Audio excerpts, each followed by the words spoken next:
Hi, how's it going, Penn State fans? We're here talking some big recruiting news from yesterday. Julian Fleming in 2020, and now for the 2021 class, Nolan Rucci. The five-star prospects, Penn State just can't get anymore. It feels like they've only gotten one five-star prospect in the composite rankings in the last three recruiting classes now. Unless they have some miracle with this class, which I don't think they don't really have anybody on the board that's a five-star. It's going to commit, and it's just it's disappointing. You really expect a lot more. Franklin's in as a recruiter. He says he wants to dominate the state, but when you can't get Fleming and Rucci, who in each of their respective cycles for a long time are considered almost locks to go to your program, and then you can't close the deal. This is these are the type of guys you need to be getting if you really want to be legit contenders and seen on the same lines as Ohio State. You need to get these guys, and it shouldn't even be that hard either. You don't have to go down to Georgia or Florida, which I know we hit starting a recruiting area down there in Florida with Juwan Sider, but you don't have to go to the South and compete with these SEC schools.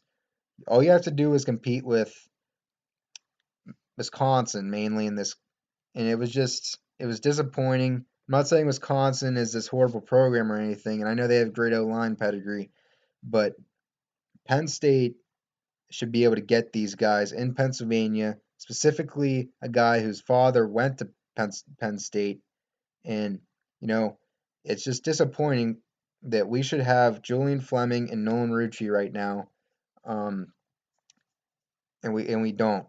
They're playing for other schools in our conference, and it's ridiculous. It shouldn't be happening. And you have to appreciate what Franklin's done the last few years, but you have to admit that we could be in a better spot if we win even one of those Ohio State games in 2017 or 18. We're looked at differently as a program. If we even just win those two Michigan State games in 17, 18 that we should have won, we're looked at differently as a program. We land Nolan Rucci and Fleming as we should have. We're in a better spot.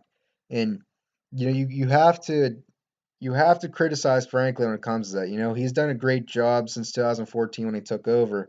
But the class right now is not even in the top 30, which hasn't been like that since the sanctions first hit, and that's just unacceptable. Getting to some good new recruiting news here. We got Ken Talley, and fortunately, so far, the class of 2022 is looking a heck of a lot better than the class of 2021. It's very early in that class, so you can't get too excited, but a lot of good prospects are committing to Penn State, and you have to be pretty excited about it. Ken Talley is now the sixth commitment. He's a D end. I like Ken Talley a lot.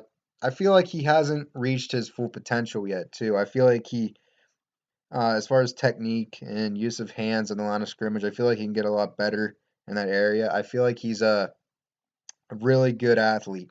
Um, Penn State loves to get guys who are great athletes and they can mold them into what they want them to be.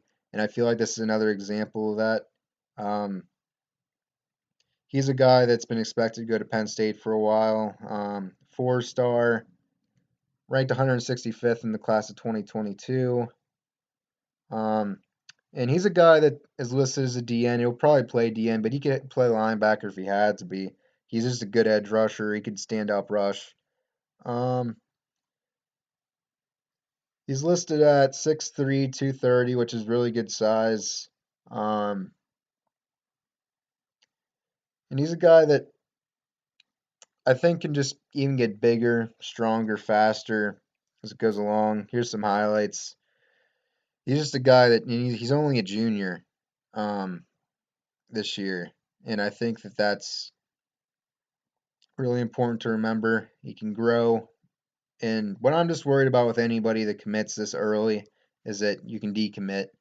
Um, that's the one thing I'm scared about with this class because we've gotten a lot of commitments already for the class of 2022, but how many of these guys will actually stay, because I know how it is with recruiting. Whenever visits start going again, hopefully the pandemic will be over and sooner rather than later. But whenever visits start um, are allowed to happen again, when they see their friends and guys they're going to camps with go on these visits and enjoy all this recruiting attention, and they're already committed to a school, but they want to do all these visits and they want to see other schools too. It gets kind of iffy with these recruits, and I just don't.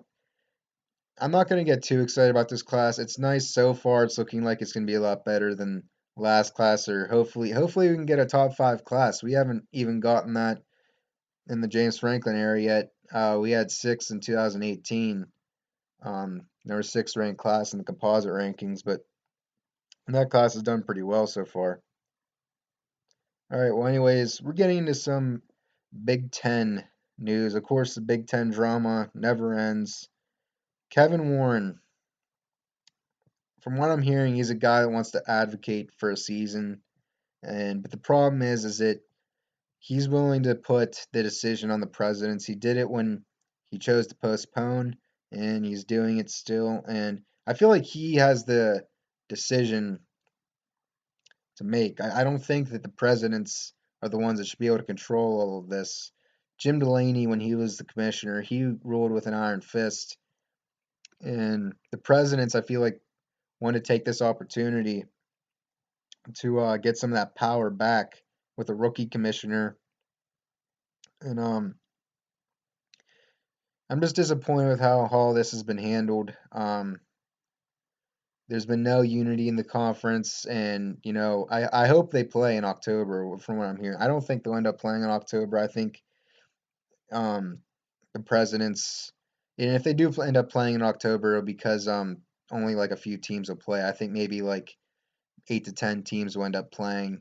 If they do play in October, you'll see some schools opt out, maybe even Michigan, which Mark Schlichtel was a guy that president of Michigan, from what I'm hearing, is supposed to be the one driving the whole let's not play in October, which is garnering him a lot of a lot of criticism because a lot of people want to see Big Ten football, and I really can't say. I'm not going to say like I hate Mark Schlichtel or anything. I'm sure he has his reasons. It's just that I don't understand why it would make any sense, especially at a program like Michigan, to say, "Hey, let's not play football." Maybe if you were like for Rutgers or Maryland or somebody that wasn't that great of a football power and you don't make as much money off of it and you don't have the resources. Like Michigan has a ton of resources to keep people safe, and they can allow thousands of students, tens of thousands of students on campus, but somehow it's unsafe to play football. Like I've said this whole pandemic, the coronavirus is actually less dangerous than the sport itself, specifically long term. In football, you get injured, you get concussions, your long term brain health is not good. It's a lot more dangerous than coronavirus to play football. So if they were truly worried about the health and safety, they would just cancel football for the future too. But we all know that they won't do that. So I don't believe it's about the health and safety. Well, anyways, Penn State, we are